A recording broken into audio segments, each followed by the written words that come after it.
afternoon, ladies and gentlemen. Welcome to the Josh Guillory Show. I am your grateful host, and in studio with me, Q Money Magic Man. What's up, Q? Oh, enjoying another beautiful day in Lafayette. Man, it's a beautiful day across Acadiana. Oh, my goodness. And if you heard that cheering back there, I got a special guest in the studio with me hanging out today. And that's my dear cousin, Senator Elbert Guillory. What's up, Senator? Great to be here with you. I always enjoy listening, and it's even more enjoyable to be here and watch you in doing the magic that you do. Well, Q's the money magic man. He's the guy that can do all that, you know. Man, we have so much to talk about. I love when Senator Guillory comes on. Of course, Albert's. We go back a long time. In the trenches in politics, I've retired from politics. I will never run for another office in my life. He's looking. I'm telling you, it ain't happening. I'm sorry to hear that. Many people are waiting for you to make the next move. Well, I appreciate that. I think right now, it's so important for me to focus on, my practice, focus on God, focus on my family, but focus on my dear clients that I'm blessed to have, my dear family that I'm blessed to have. My little girl, when we started, you know her. She was in both of them were in one of our commercials together. When she first started out in all this politics stuff, man, if you go back and look at some pictures and you scroll across the years, like, everybody's different, but for me, I could see her innocence being taken. And, when you have protesters coming in your yard, when you have, your dad's called all these names and accused of all these things all these times, and you got to go to school with that, and you got to live through that. I just don't know if I could put her through that again. Now, maybe years down the road, if God speaks to me very strongly, but I feel like, He's blessed me. He's blessed me with being a lawyer. He's blessed me with being a dad and a private citizen. And, I probably need to slow down and just kind of hang out and be in the moment and give back to my audience and give back to society. And if I can, share my experiences in the public life where I fell on my face, or maybe some places where I had some success, know that I didn't get there by myself. Maybe that can help society, and maybe I can help us grow. But no, I am El Dunno. Well, just looking at you, having watched you physically over the years, you are much more relaxed. You look great health-wise. So what you're doing is working for, and you look joyful. Well, thank you. And you did not look joyful as mayor president. Oh, that ain't right. That ain't right. Hey, you know what? It's so funny when folks meet me in person. They're like, "Oh, you don't look the same," and I'm like, "I don't understand that. How do I not look the same? You don't look the same." But when I was in office too, and I was, and I don't know. It's hard to get an image of somebody, and that's why I love this. I was always my point. Even in the worst moments in office, I still considered it joyful, and I really did. But at the end of the day, I'm a simple soldier. I'm just an Army guy that grew up in the trailer park. Y'all feel me? My wife loves when I say that. But but really, like, I look at duty a certain way. It's just like you did, and just like so many people do. And when you have duty, you have a fiduciary duty when you're in a leadership position. And I just felt like, hey, it kind of comes with the territory. You're going to come protest in my yard? Cool. You're going to go shut down stuff? You're going to try to burn down the city? Yeah, we're not going to let that happen. And we're just going to kind of like move on. But I have moved on. And now that when we brought that up, I don't know, how the heck did we start talking about this anyway, Q? Jeez. But anywho, because we're about to talk about the Louisiana Senate race, one of my favorite topics these days. And let's get on a positive. There's a lot of positive in public office. I don't want to, I really believe that we're going through a purging. It's going to take us about 10 or 15 years to stop weaponizing government, stop politicizing everything, stop arguing over things that don't matter. But 10 or 15 years from now, we might be able to have these offices work for the people again. That would be good. I hope that the level of corruption will also be eradicated from American politics. Yeah. Big money controls too many politicians right now. Isn't that true though? And I equate that to big government, big federal government. If you look at all the fraud, look at first year President Trump last year when he started looking, his people started auditing half a trillion in that we couldn't account for in our federal government. That's $500 billion. And so much of that winds up in the pockets of politicians. And it was not that way in the early 70s when I was in Washington and working in the Nixon Climbing mountains. administration. Climbing mountains. Man, I went into Albert's office one. I thought I knew this man. I went in his office about 10 years ago. This guy has like all these mountain pictures, hiking pictures. I already knew he's a sailor, and he still hangs out with this Army guy. That's really cool. We forgive you. Yeah, thank you very much. So we appreciate the ride. Anyway. Well said. No. Hey, man, I'll tell you what. I don't mess with any of our branches. You know, the Coasties, yeah, go make fun of the Coast Guard. Let me tell you something, man. Those guys, they got a real-world mission every day. Exactly. Like when you and I went to the range, most of the time, we had real rounds when we were in the range or we were in a combat zone. That's it. Those cats roll around hot and heavy every day, and when they're on the seas, like they are, like. So I don't make fun of no Coast Guard anymore. I flew from somewhere. I think it was I don't know, like 3-hour flight, and I sat next to a major in the Coast Guard, whatever their equivalent is, in 04. And he gave me I learned a lot about the Coast Guard after I made the first comment of, oh, like the beaches.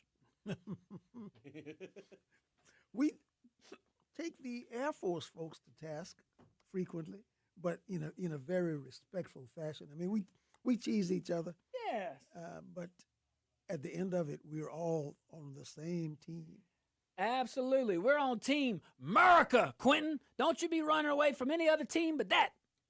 Agreed. All right. I don't even know if that made sense, but hey, we'll be right back. I think I had like 3 triple negatives in there with my math teacher shirt. If you guys see me on rumble.com, you can see my little math teacher shirt. There you go.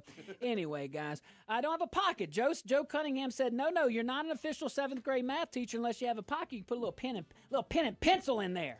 Anyway, we'll be right back, guys. Stick around.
Welcome back to the Josh Guillory Show, broadcasting live from the KPEL studios here in Lafayette, Louisiana. We're also broadcasting live on the Rumbles. Let me see you, rumble.com. Rumble.com. Look up the Josh Guillory Show. You can come check us out, man. I got a special guest in this studio with me today. But first, let me tell you about my friends over there at Dino's, man. I'm telling you, go check them out. There's so many things. Lent is coming. Is Lent here? No, Lent's not here. Yeah, I should know that. I'm Catholic. Golly. Elber's going to fuss me. Whether it's Lent or not, go check out my friends at Dino's. 3 locations. You got Bertrand, you got Collie Salube, that's Dino South, and then over there in Henderson, man, go check out right by my buddy Jamie Angel. He goes there all the time. Man, Elbert Guillory, the great senator from this wonderful state, recipient of the Key of the City. Yes, indeed. Well, I didn't hand those out a lot. That was a high point in my career. As mine. So let's talk about some Louisiana. Yeah, see, that's that Guillory. We're getting ready. All right, let's talk about some Louisiana politics. You know a lot about that. You probably know more about that than I do. So we have the Louisiana U.S. Senate race coming up. I'll lay out the battlefield for everybody again. You're on the Republican side. You have Senator Cassidy. All right. Then you have Julia Letlow. Whoa, coming in from the 5th Congressional District. Should have been your colleague, Senator, but that's all right. We'll talk about that maybe later another day. Another day. We're on happy news today. So Julia Letlow comes in. Well, then her seat's open. Then Blake Miguez drops out of the U.S. Senate race, goes into the 5th Congressional race. And now we have John Fleming. Okay, he's been out there for a while, Secretary Fleming. You have this member of the Public Service Commissioner, Mr. Skemetter. Someone talked to me about him today. And, you know, that was really good. So, man, let me see here. Yeah. So there's a crowded field. What's your thoughts on all this? Well, looking first at the polls indicate that the battle is really going to be between Fleming and Letlow. Cassidy is coming in at a paltry 3rd. But looking at the voting records, Cassidy has been a great disappointment for Louisiana. Certainly he has brought back some money to Louisiana, but anyone, I mean, if you're just standing there, you'll get some money to bring back home. But his votes have been very disappointing. He has not been he ran as a rock-solid Republican, and his votes indicate something very, very different. Yeah, you know, and that's unfortunate. Nice guy. Nice guy. You know, nice guy. And his staff was always really, really easy to work with. But yeah, when you have a population that agrees in certain philosophy and they send you to a place to replicate those philosophies and you don't do it, well, that's a problem. That's a problem. And he embraced those specific philosophies before he left here. But when he got there, he didn't vote that way. And the same thing has been true, unfortunately, sadly, about Miss Letlow. Miss Letlow has voted more for the past administration, the Biden administration. She voted with them more than any other Republican from Louisiana in our delegation, congressional delegation. Even more than Carter or the Republicans, probably? Yeah, more, the Republicans. Okay. Wow. I didn't know that. You know, there's a caller that calls in, and he said he has a few MAGA friends over there in North Louisiana, and one of the strategies was she had to run for Senate because she couldn't run for re-election. Oh. But I don't know that. And I said, if Julia Letlow becomes our senator, I'm high-fiving. If John Fleming is, that's fine. I just, you know. Well, speaking of Fleming, he has a sterling career. Yeah. As a congressman, he was one of the founders of the caucus, the Freedom Caucus, very conservatives. And as a state treasurer, he's done an extremely good job returning more money to institutions and to people. Wow. And he worked, of course, in the Trump administration. Yep. In 3 or 4 different positions, but ultimately being the deputy chief of staff in the White House. That's a big one. That's 2 doors down. That's a big one. Yes, indeed. That's a big one. I remember seeing Secretary Fleming when I was over there in Washington talk about opportunity zones, and I didn't know anything about it. And that was during President Trump's first term. So he was pretty instrumental in that. And I thought that would, when you talk about helping underprivileged areas, when you talk about helping deprived areas in a community, these opportunity zones allow for reinvestment and some tax benefits and all these outside the box thinking, as you would imagine from the Trumpster. Absolutely. He's a Navy man. Fleming is? Fleming. Fleming's a Navy guy? All right. There you go. Ex-Navy. Go Navy. All right. Whoa, we're hitting a break. Doggone. All right, guys, stick around. We'll be right back, and I can't wait.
Welcome back to the Josh Guillory Show, broadcasting live from the Cape Pale Studios here in Lafayette, Louisiana. Big Tib over there on the Rumbles, rumble.com. Go check us out, man. The Josh Guillory Show. Shout out to our KLFY Plus viewing audience.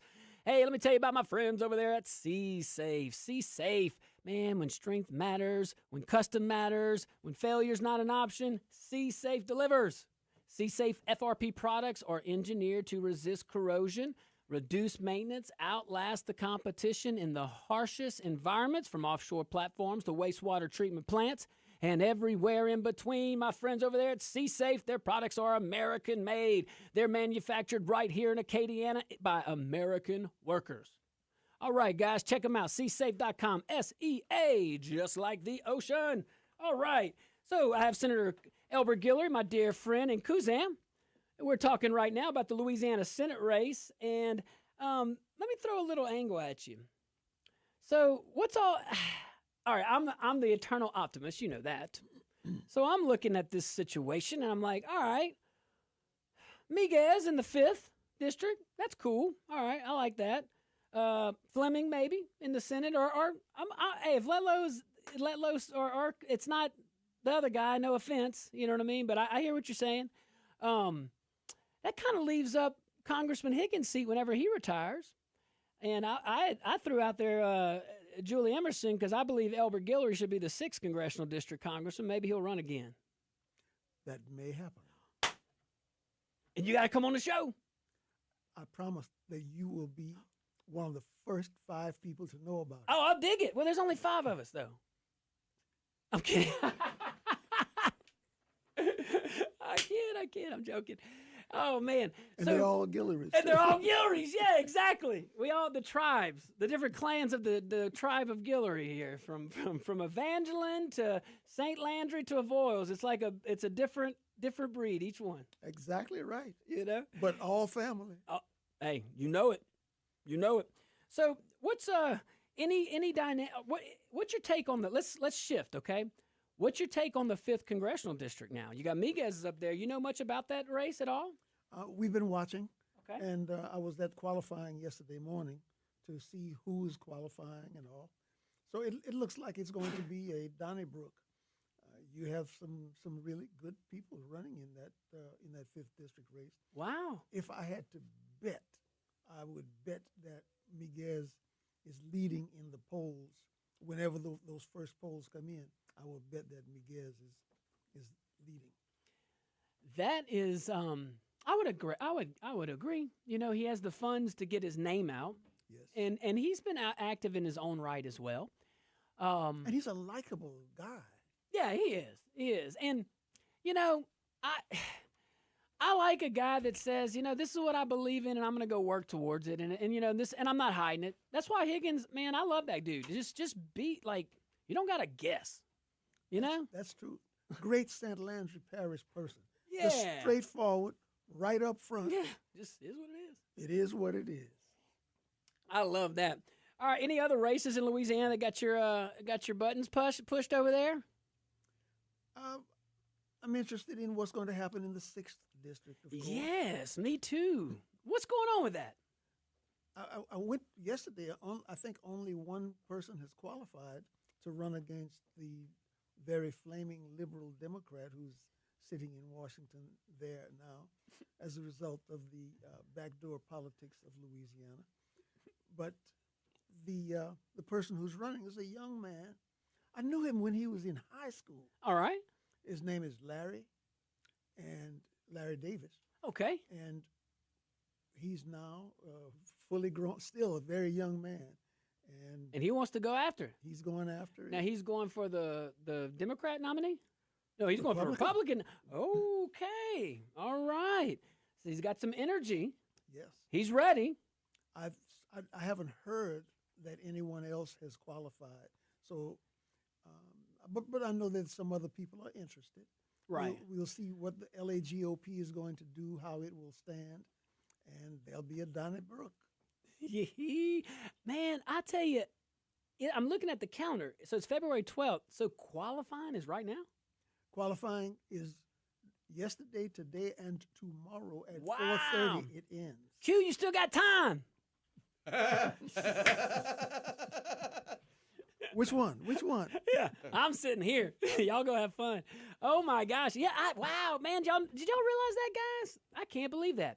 Already qualifying for the primaries. That is. I'm pulling for that young man. I think that it can no offense to Cleo or anything like that, but I believe there's a lot more conservatives in that district than folks give themselves credit for. When my dear friend Albert ran, remember, he missed the runoff by less than 1%. Albert, right here to my right, he, a Republican in that district, missed the runoff by less than 1%. That man gets in the runoff, he's our congressman. Because there would be too many, that you'd have to be unified on certain fronts, and he's our next congressman if that happens. But my point is this young man could possibly pick up where you left off. Maybe so. Or maybe warm it up for you next time. Well, he's going to, we're going to have a meeting, and I may be able to give him some, he's asked for some specific contacts throughout the district. We won 10 of the 13 parishes in that. That should tell you something. So he has a definite path to victory, and I think has a decent shot. Now, what's his name again? Larry Davis. Larry Davis. Y'all go look him out. Look him up. That's local here, Larry Davis challenging Representative Cleo Fields over there, the presumed Democrat nominee. Man, y'all didn't even talk about the U.S. Senate race. Democrat nominee. Y'all know it's going to be John Bell. Fleming says, let him come. Oh, Cassidy says, stay yourself home. Speaking of Fleming, before the break, I was telling you a little bit about... You're kind of big on Fleming. I've compared. My daughter, Imani, is big on comparison shopping. Okay, all right. I can see that. I can see that from her. She definitely is a shopper, too. Spending her daddy's few dollars. Hey, it's what they're there for. But there are a few things that I really like about Fleming's stance. Yeah. His stance on veterans issues. Okay. Really like that. His fiscal responsibility. Yeah. He's really upset about this $40 trillion national debt. Unbelievable. That our great-great-great-grandchildren will be paying. So he's promised to work hard to pay that debt off and stop the wild spending. Education. He's really concerned. He has posted and required that all of the, as state treasurer, required that all the public school systems post their spending habits. There you go. So there you go. Hey, man, just, I'm always a big fan of that. Like, especially local level, just let it rip. I mean, it's yours. Exactly. And state level, too. You can tell so much by how much they're spending and what their result is. And imagine if we shrunk the federal government. Seriously. And what we mean by that is literally just take the programs. Let's say we'll keep the programs, okay? But you cut the budget by half, and then you take a quarter of that, and you divide that by the states. You will get a better product and spend less money. Absolutely true. But your partners won't get paid. That's what we've got to drive the corruption out of politics. I'm telling you, it's top down. I'm telling you, it's heavy, heavy, heavy. And Heavy at the top. That's one of the things I like about Fleming. He's anti-corruption. He has I can been see that. squeaky clean. And I looked at his records from the time that he got involved in politics, and he has not made the billions and millions of dollars in politics that so many corrupt politicians do. And he can make a mean 6-inch sandwich, too, from Subway. Yes. Y'all know that, right? I'm just saying. I'm just throwing that out there. Y'all got Subway over there where you from, too. I know. He has several Subways that he owns. Yeah. So let's talk about foreign diplomacy a little bit, all right? So we got President Trump over here, and we got J.D. Vance going overseas. I'm off script. I'm off script. Something yesterday, and I want to get your thoughts on this. How do you feel going from a president? We had President Biden that had his own foreign diplomacy, or lack thereof, seemed to be more of that apologetic type stuff, apologizing for being American, all these things. When you're dealing with Iran, and you have the Obama-Biden policy of appease, give them money, give them whatever they want, just appease them. We'll be all right. That's what Britain did to Nazi Germany. But then you got this guy who actually backs up what he says, drones, whatever, boats, you name it, okay? Drug cartel. I'm just saying. What do you think the Europeans and Iran and all these other folks, how do you think they're dealing with this administration versus the last?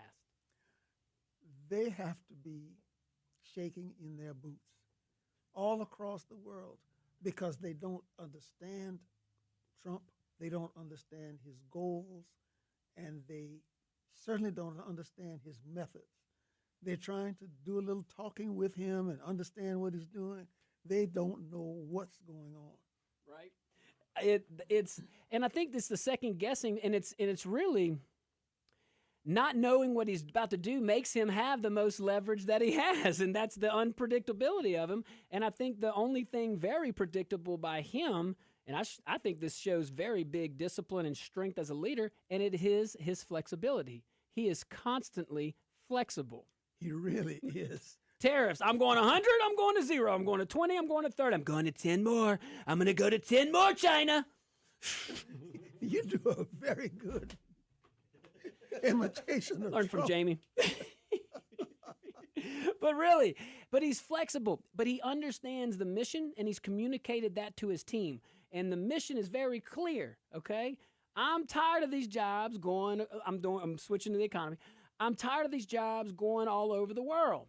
These building jobs, manufacturing, like we used to build stuff in America. Yes, we did. And that created stability, and that created all those jobs that mom and pop used to, and we still can. Trump's saying it very simple. They only left for one reason. You want to say, oh, it's cheap labor. Well, it costs less. So we might not be able to have cheap labor, but we will make it as painful on you as possible if you don't start building your stuff over here. So it's very easy. You can build your stuff over there or over here. Over there, you're going to pay more. Over here, you're going to pay less. So it's not rocket science. And then he tweaks it. Hey, maybe 30 was too much. And over here, you use American labor. You put American families back. Like C-Safe. Yep. Yeah, exactly, though. How about the drug companies coming back in manufacturing? Don't discount those either. What about the car? He doesn't get enough credit for the USMCA that repealed and replaced NAFTA in his first administration, okay? Talk to the automobile workers. Michigan showed up for him for a reason. And we drive cars, we buy cars. Let's buy some American-made cars. Yes. 98% of Americans wear underwear, underdrawers. I want to talk to the 2%. And we don't make a single pair of underdrawers in America. What? Get out of here. That's a fact. All right, 98% of Americans wear them. And you sure we don't? I thought we used to have a fruit of the loom factory on 190. Exactly. In Port Barry, 5,000 American jobs, 5,000 sewing machines, Wow. 5,000 American families supported right there, and that's gone. Man, these national tariffs and all this, it impacts real people. Now, that was before all the tariffs, clearly, but man, we're going to talk about this and so much more when we get back. Man, stick around. My dear cousin, Albert Guillory, the great former senator from St. Landry Parish, but he had a little bit of Lafayette, too. Yes, indeed. Aha. All right, guys, stick around. We'll be right back.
Welcome back to the Josh Guillory Show. We are broadcasting live from the KPEL studios here in Lafayette, Louisiana. Shout out to our KLFY, there you go, plus viewing audience. We certainly appreciate you guys. This segment brought to you by my friend Keith Kishbaugh over there at Kishbaugh Construction. Man, my boy Kish come and hung out with us yesterday, man. I had a good time trying to get some folks in here, change up the scenery, change up the atmosphere. I don't want to lose the audience with me talking all the time. I mean, my goodness, can you imagine that? They'd have to name the show after me or something. Wait, Q.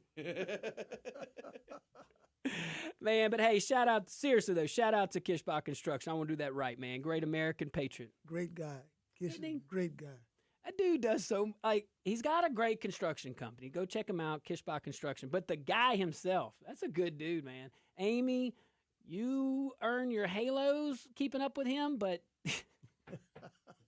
and running Florida League, come on, man, or leading it. That's wonderful. It takes a team to run it. All right, let's switch gears here. Oh, guys, also the phone lines are down today. I'm so sorry. We are live, though. We're broadcasting live on Rumble and KPEL. I should have announced that earlier. I apologize. But go check us out in the chat at rumble.com. All right, so lawsuits, man. Let's talk about some lawsuits. A new report from Alliance for Consumers, well, they're arguing that progressive advocacy groups have shifted from legislatures to courtrooms as their primary battlefield. Man, the claim is simple. When you can't pass policy through Congress or a state house, what do? You sue. When something doesn't go your way, and you have nothing else, if nobody else agrees with you, what do? You go to law enforcement, you abuse it, and you weaponize law enforcement, you weaponize the Justice Department, and you use lawfare. That's horrible. Those are the things that we're seeing in our country. We're seeing an abuse of lawsuits, and we're seeing lawfare. We're seeing people at the national level, at the state level, and at local levels across our country use law enforcement and other agencies to benefit them politically. And that is horrible. But I will digress. You see that trend, don't you? Absolutely. We were talking about President Trump a moment ago. Yeah. I think that he has made one serious mistake this term, and that is not sending in the U.S. Marines into Minnesota to protect ICE and to bring order and law back into Minnesota. I think that instead of backing off, he should have clamped down. That's an interesting thought. I think Minnesota, we have to identify as very unique. It's not a normal situation. So if it's abnormal, if it's an emergency, emergencies require, if you've been in the executive branch of any entity from local, state to national, emergencies mean you're moving fast because the situation's serious and everybody's doing the absolute best they can to help people in the situation. So a standing army is not what our founders wanted, and we don't want that either. That's why they gave us militia, National Guard, things like that. But this is not using the Marines or the National Guard for necessary police force. This would be to protect federal agents in a very hostile environment. Exactly. That is, in my opinion, it's such a threaded needle that you could do that. And so I wouldn't be mad if he did that. And I'm also looking at it, 3 months in the rearview mirror too. Because 3 months ago I might not have said the same thing because I have an issue with governors. No one take this personally. I'm going to say states. I have an issue with states voluntarily asking the federal government for help with anything. So that's why I'm not going to say policing or anything. The federal government it's designed to be a limited government. The 10th Amendment means something. Okay. Absolutely. So if it's not in the federal Constitution, then it is a state's responsibility to do. They are the best place to make sure the public interest of that state is exercised. Our Constitution gives our states sovereignty. That's why we are a republic. We're a democratic republic, and that means something too. There's only one sovereignty that outranks the states secularly, and that is the federal government. In Minnesota, ICE during the last 3 months took, I think the figure is 2,400 violent criminals off the streets remove them from the communities and the neighborhoods of Minnesota Wow. to protect the people. Yeah. When the local government failed to That just protect so their people. frustrates me. Doesn't it though? Like It really, does. you pay taxes, I pay taxes. These folks in Minnesota pay taxes, and we are using our federal resources to go clean up a mess that is really making our country. It's embarrassing us on the world stage. People are laughing at us when they see that. I mean, we're supposed to be the grown-ups, and you got those guys because you know that's the oxygen that's going to fill the room. You have a Couillon as the governor Yep. and a Couillon as the attorney general, and they happen to be in the same political party, Shocker. and they're not doing their jobs, and so Quentin- people are harmed. Quentin said you can't be that goofy in public and private. That's what he said. You can't. He said he can't be that goofy in private. And I've seen some pictures of him where I can see a little cray. And just the fact that he's able to do that on command, like, Like, okie dokie doke. I just don't understand it. And the term that comes to mind, I don't want to label him with. Okay. Well, that's good. That's probably a kind thing to do. Sounds like a Navy. Ooh. Yeah, but you're right though about the going in there and using federal forces very limited scope. I'm going to take us back to this climate we're talking about. Like lawsuits and lawfare and all that stuff, but really lawsuits. I'm gonna tease it a little bit because I know we're running out of time. We get back, we'll unpack it a little bit, because you got guys and instead of just seeking damages or negotiate settlements that maybe reshape a few things, I mean, you got guys going in there like full throttle, no reason. And that's, I think, a byproduct of us always having big in our mind, big government, big everything, big culture, big everything. Everybody's unique. We got 320, 30, 40, 50 million people in this country. We're all unique. That is absolutely true. And we know that all about that in Louisiana. Guys, listen, when we get back, we're going to finish this and so much more. My friend, Senator Elbert Guillory, will stick around. We're going to get a lot more spicy in the second hour. Stick around.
afternoon, ladies and gentlemen.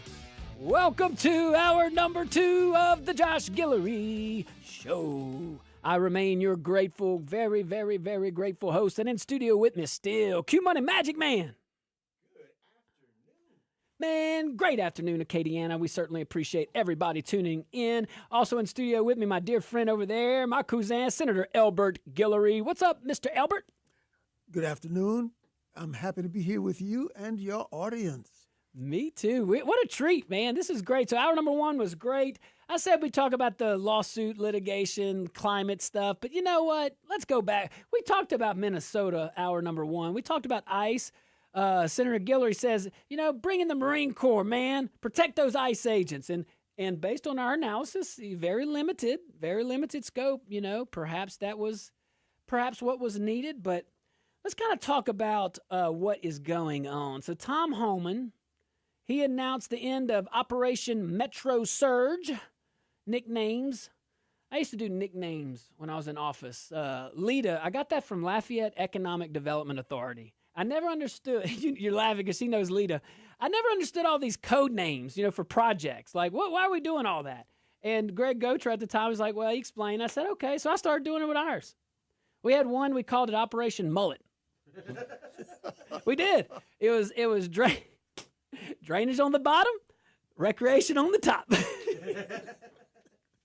Operation Mullet. Yeah, So, these guys, you got to understand what kind of meeting I was in on all these, though. It's like 12 to 15 people. I never make decisions in a vacuum. But no one can if you're in charge. Maybe. Doubt it. Tom Homan. Let's see here. 2 months. Yeah. I'm going back to my notes. So Operation Metro Surge, it's done, he says. It's coming to an end. 2 months. At its height, more than 3,000 ICE and Border Patrol personnel. That's a lot.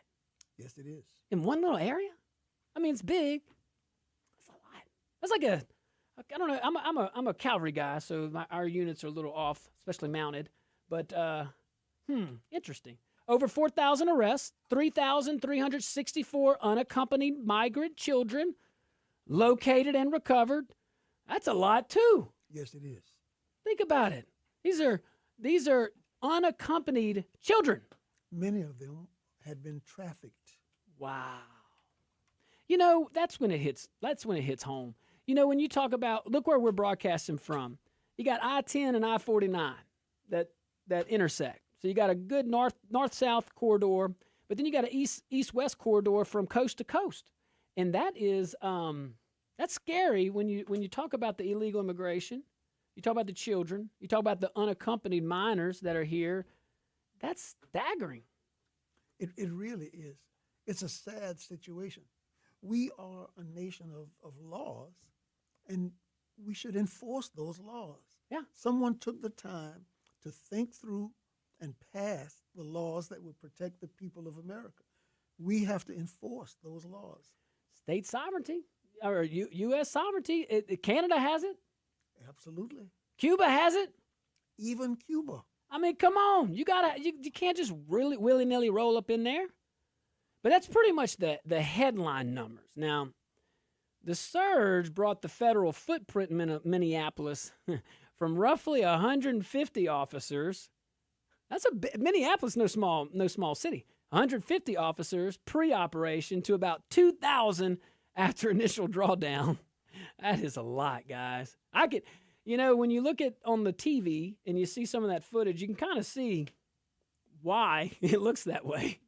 Well, you have all of these people who are attacking them, doxing them, fighting them, throwing things at them, trying to block their ingress and egress. That's why they needed so many. But even that, as many as they had, that was not sufficient. That's why I think that they needed the Marines to come in and protect the federal officers. Make a corridor. Absolutely. Corridor. There you go.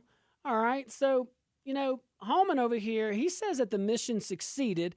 You got to get careful with those now. Mission complete signs. You got to watch out for that. Or mission accomplished. You got to be careful now. So he says the mission succeeded. Personnel will return to home stations. So I'm assuming that means everybody because that was fast. If so, and I'd like that. Let's see if we get more details. So he credits. Yeah, he's crediting increased cooperation. This is kind of interesting. He said, "Oh, it's good. The local guys are working with us now." He says that they're now working with them with illegal immigration. Coordination has improved. What do you think about I think that is a bunch of baloney. that? Oh, The Minnesota is a sanctuary state, yeah. and that city is a sanctuary city, and they haven't changed that. They now say that we'll give you notice for some in some jails, but what about all of the people, the violent criminals that are still left walking the streets and Right. doing bad things to the people of Minnesota? I'm a strong law enforcement guy. I believe in protecting our communities, and so I think that ICE needs to be permitted to do its job.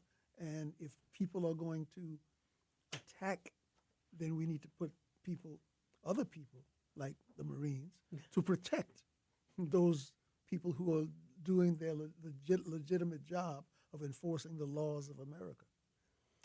Well said. And, you know, to all those folks that are, like you said, blocking the ingress and egress of these ICE agents that are just trying to do their job, I get it. There'll be some one-offs, and those one-offs should be handled one-off. J.D. Vance said it perfectly the other day.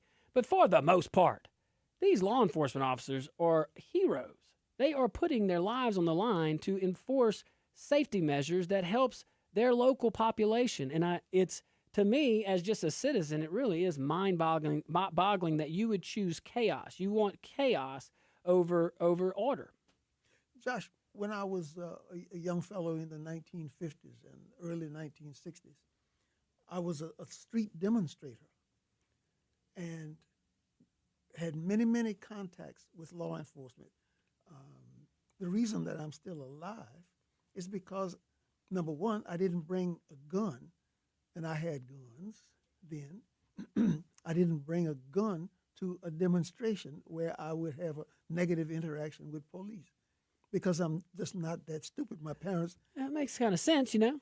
they taught me a little bit better than that. And I didn't have as many interactions I had with police. I didn't interfere with them. I didn't attack them. I didn't spit on them. I didn't throw things at them. Yeah. So I'm still alive to have this conversation with you many years later. People have to behave with common sense. Make common sense common again. You know, it's just not that common in government, though. That's the only unfortunate thing. But maybe it's getting better. I don't know. We shrink it on the top, and it will. Guys, we're going to take a tiny little break, man. When we get back, we're going to continue this discussion and so much more. My dear friend, my cousin, Elbert Guillory.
Welcome back to the Josh Guillory Show, broadcasting live from the KPEL studios here in Lafayette, Louisiana. Man, we're also broadcasting live on Rumble, rumble.com. Man, go check out rumble.com. Like Rumble in the Jungle, you just go to Josh Guillory Show, the Josh Guillory Show, and you can hear us, see us, interact with us. Like Robert D. Benoit, he says, turn Elber's mic up. You might have talked into, I don't know. Thanks, Robert. It's a team effort around here, guys. I just got to tell you that. So we're, I got Senator Albert Guillory in the studio with me, guys. This segment brought to you by my friends over there at Stan's Auto. Stan's Auto, man, 2 locations, Johnson Street here in Lafayette, Louisiana. Also, right by the old J.P. Thibodeau in New Iberia, right near Admiral Doyle. Go check them out, Stan's Auto. They take care of my car needs, and I hope they can take care of yours, too. They'll at least shoot you straight. Q loves them. Fantastic people. They're great. So, let's go back to all this. So Tom Holman, we're talking about the wind down in Operation, Metro Surge is what they're calling it. Let's see here. You know, I got some stats from this article early. 3,000 ICE and Border Patrol agents, personnel was on boots on ground. They made over 4,000 arrests. Scary statistic. 3,364 unaccompanied migrant children were located and recovered. And what Senator Guillory was telling us is, sadly, a lot of those guys were a lot of those young folks, those children were trafficked, and that is scary. And when we talk about the national news, the national topics of the day, we have to remember that a lot of times those policies do impact us here locally. They really do. If we permit laws to go unenforced and lawlessness to be unfettered anywhere in America, it has a negative effect throughout the country. Yeah. And we are here at the intersection of I-10 and I-49. Whew. With Yes. 2 or 3 airports right close by, and this is a place that could greatly benefit from that lawlessness. Yeah. So we need to make sure that it does not come here, and right. that we support law enforcement and work with law enforcement to make sure that we don't turn into a mecca for illegality. That's right. That's right. And you know, and it's such a balance these days. I mean, you have to, yes, we support law enforcement. Absolutely, we support law enforcement. You know, I go back to the first topic in our first segment, though, or first hour. At some point, we were talking about, but we also got to be careful about abuse. You know, and it's not the officers; it's just the folks in charge.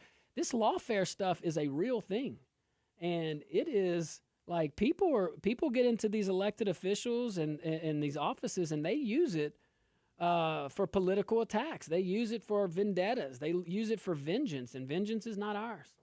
It is so sad to see that kind of thing involved in American politics. That's right.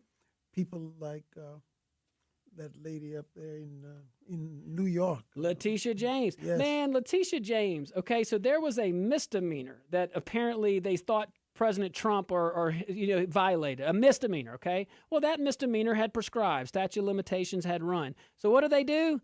They get this other stretch of a felony, stretch that thing out, and it's based on the misdemeanor that they can't really bring because it's statute of limitation. But, hey, we stretched it here, and that's how they get it. That's lawfare at your finest.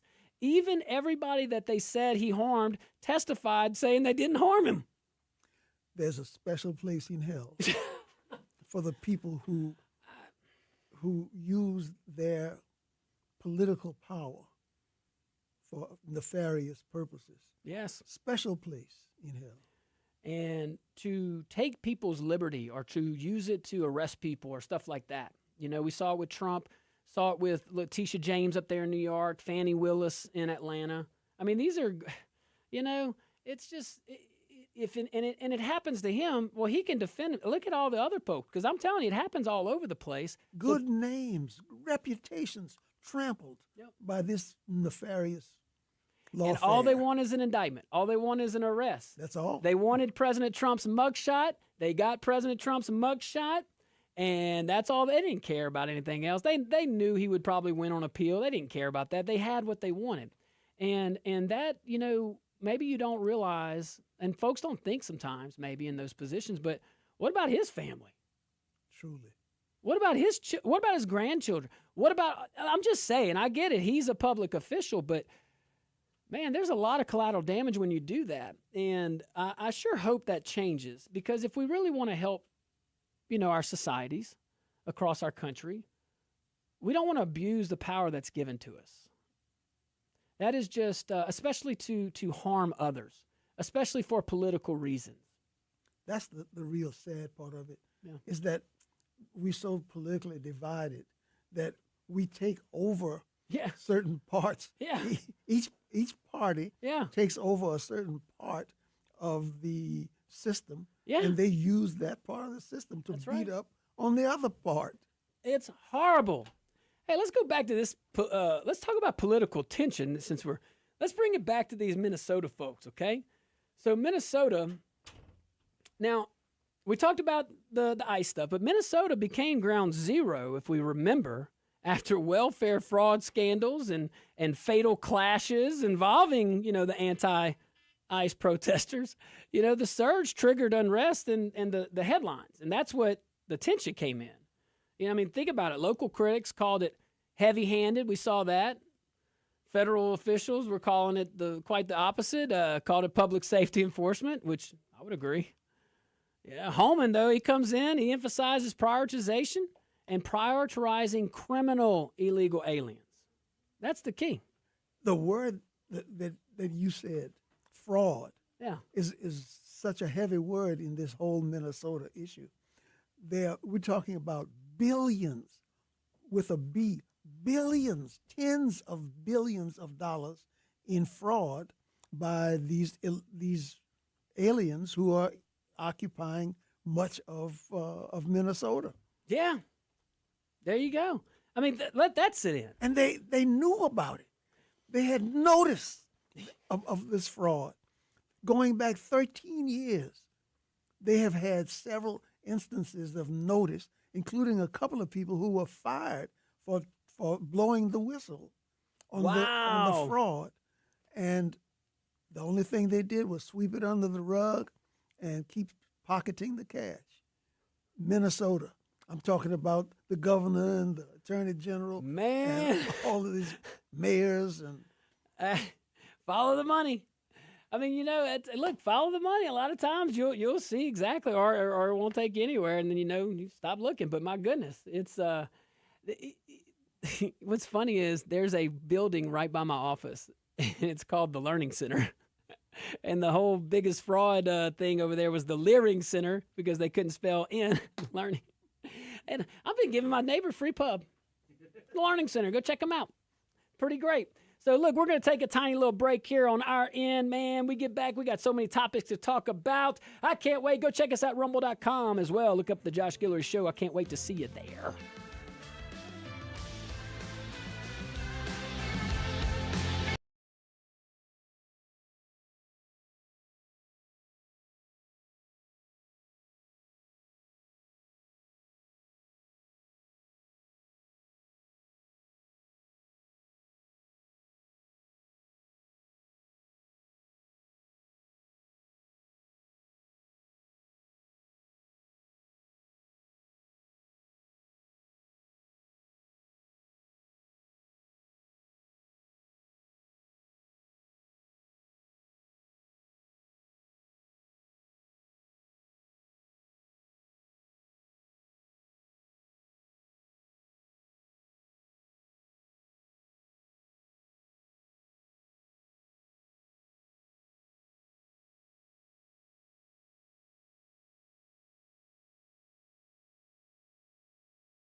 Welcome back to the Josh Guillory Show, broadcasting live from the KPEL studios here in Lafayette, Louisiana. Also broadcasting live on rumble.com.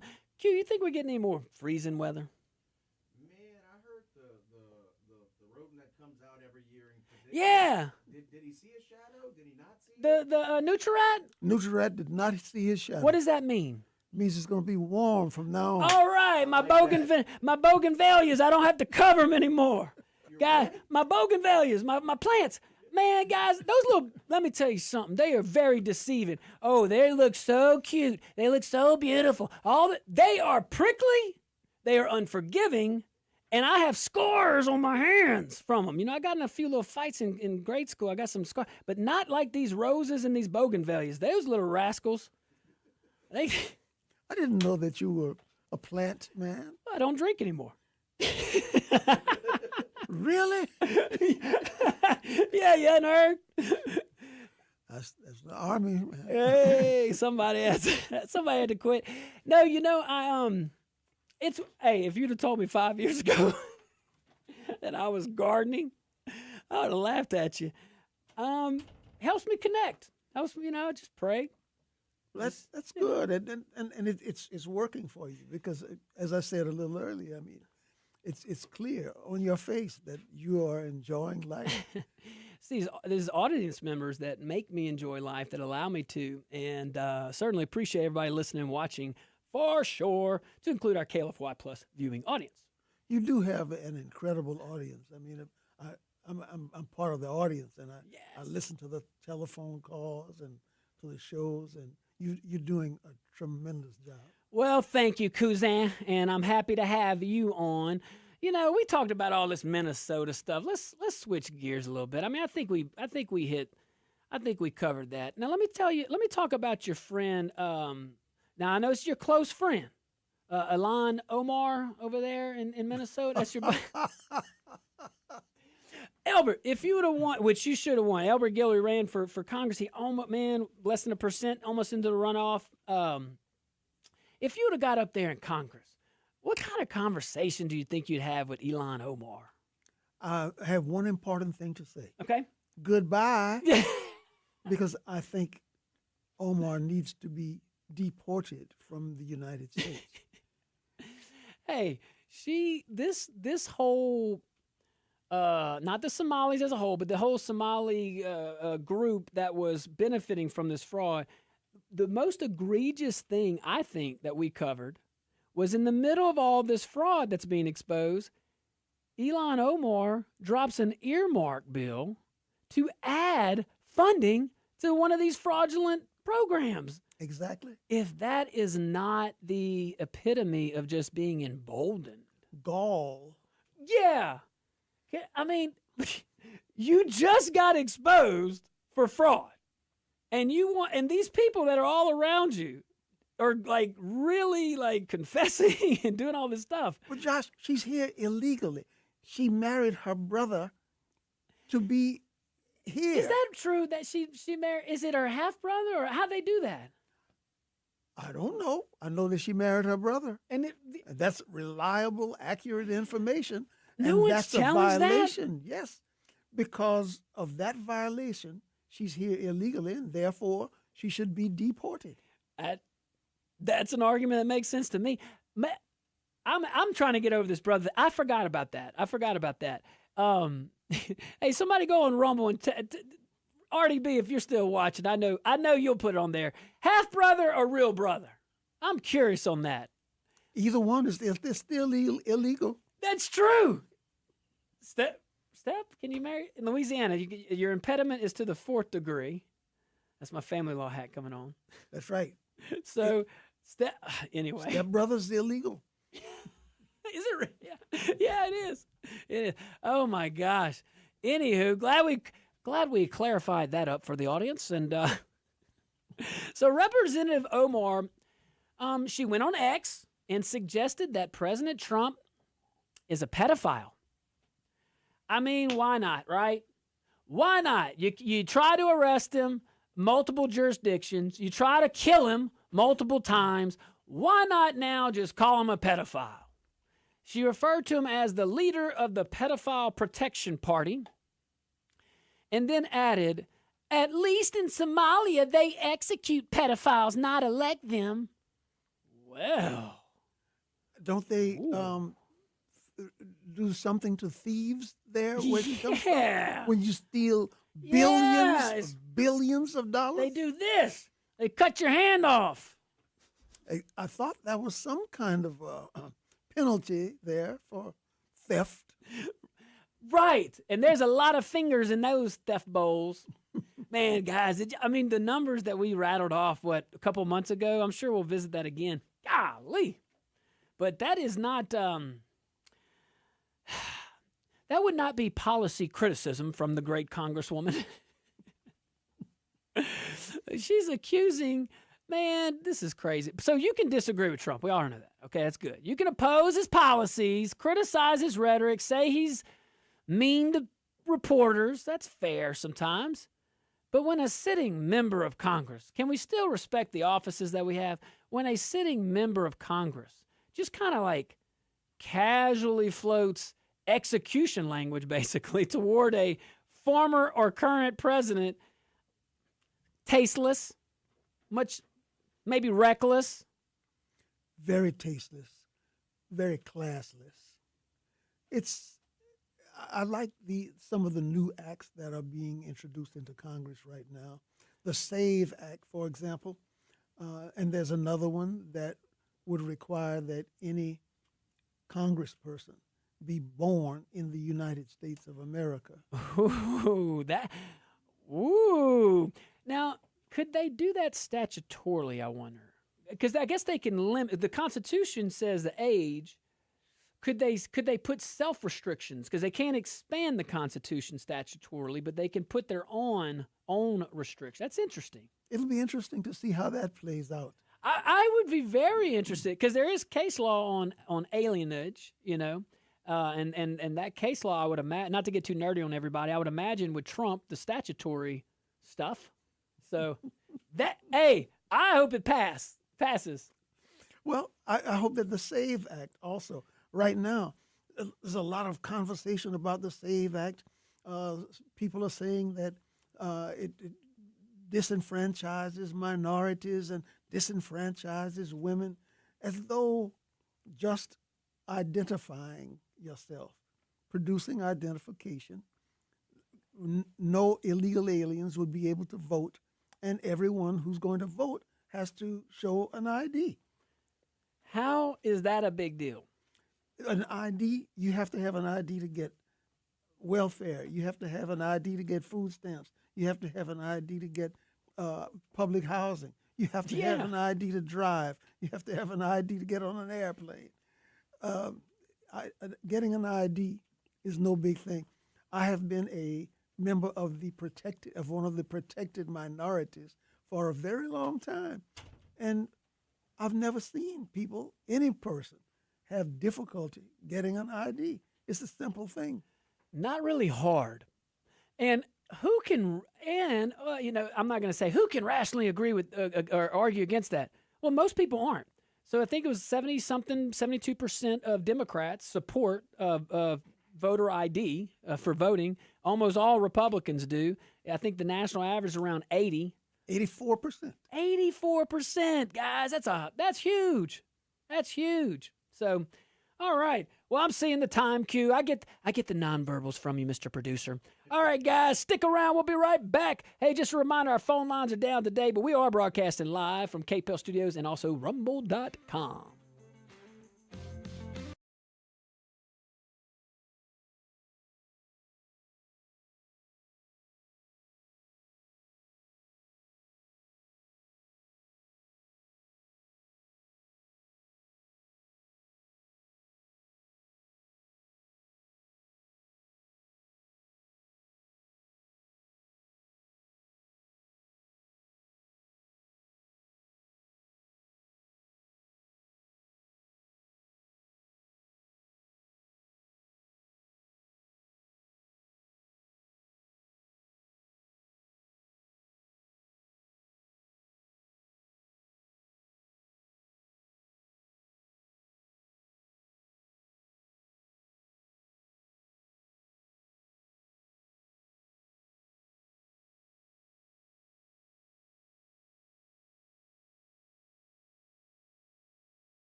Welcome back to the Josh Guillory Show, broadcasting live from the KPEL studios here in Lafayette, Louisiana. Shout out to our KLFY Plus viewing audience. Oh, almost got you. There we go. All right. Hey, shout out to my brother, Robert D. Benoit. He says in a June 23rd article, the Star Tribune wrote that it, quote, could neither conclusively confirm nor rebut the allegation that he is Omar's sibling, her husband. That echoed the conclusion by, Snopes.com, Snoops? I can't read it, in February 2019. So the article that he's referring to, this from the Star Tribune, says it could neither, if you can't conclusively confirm or rebut the allegation that he's her sibling. There's too much of a question right there. There needs to be, Mr. President, you need to send someone over there to investigate this and get an illegal alien out of Congress. Let's see here. I'm putting my legal hat on. I wonder if where were they married? Were they married overseas? I think they were married in the United States. Come on, man. So that she could be here legally. Yeah, exactly. So let's stay on Miss Omar real quick, because she basically said that, Trump should be killed for being a pedophile, basically. And she said he protects all the pedophiles too. Well, Trump had just appeared, because I want this to be in context. Trump had just appeared on Fox Business discussing, like alleged fraud in Minnesota, claiming that theft exceeds $19 billion. That's crazy. I don't know if it's 19. It was over $1 billion the other day. Then it went to 7 and 9. 19's crazy. 1 is crazy. It's around 10 for sure, and that is insane. We ain't talking about $10 million. $10 million is a lot in any local community. We're talking about $10 billion. That is a lot of taxpayer money. That would help, would assist a lot of veterans who need medical care, who need homes. Yep. That would help a lot of homeless people. That provide a lot of good quality education to a lot of students who cannot read at grade level. $10 billion.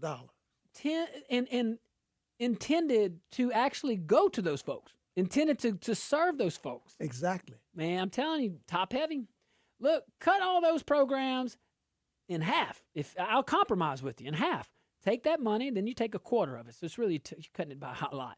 And then you divide it by the states, and you'll get a better product for a fraction of the cost, because you don't have to grease so many palms on the way down. That's the only way I call it now.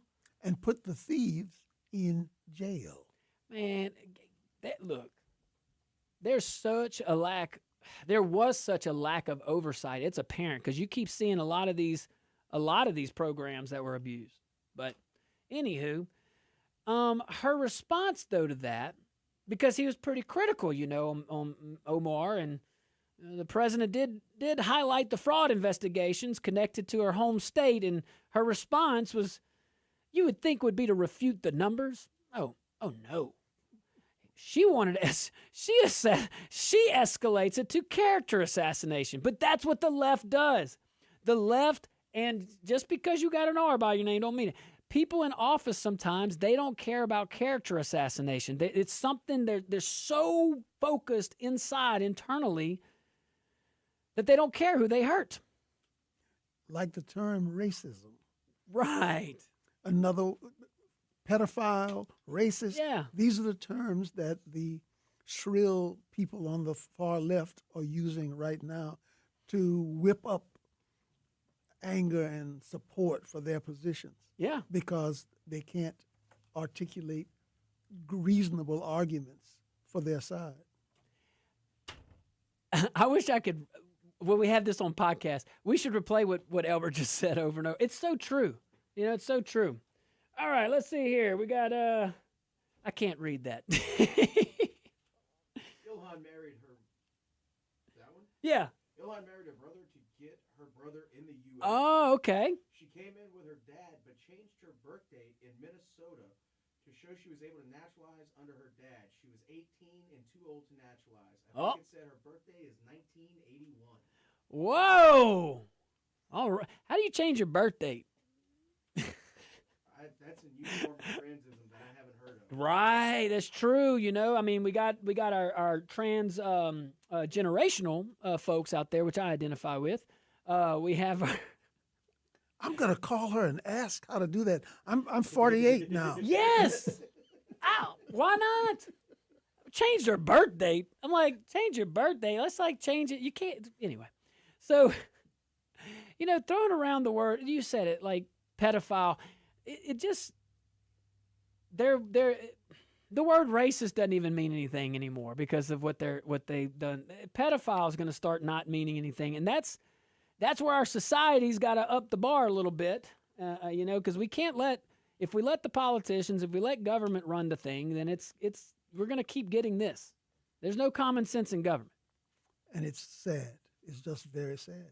But we need more people who are common sense people, godly people who will get into government and not stick their fingers into the money, but just do the right thing for America. That's it. Just do it. Just put that fiduciary duty back into place. Guys, man, today we had such a fun time, my friend Senator Elbert Giller. I can't believe the time went by that fast. I always have such a fun time with you too, my dear audience. Thank you guys for tuning in. Man, go check out my friends over there on Préjean's on your way out. Man, get you some gumbo. It's always gumbo weather, but they got so much more. Guys, be careful out there. May God bless you and be kind. Happy Thursday. Yeah!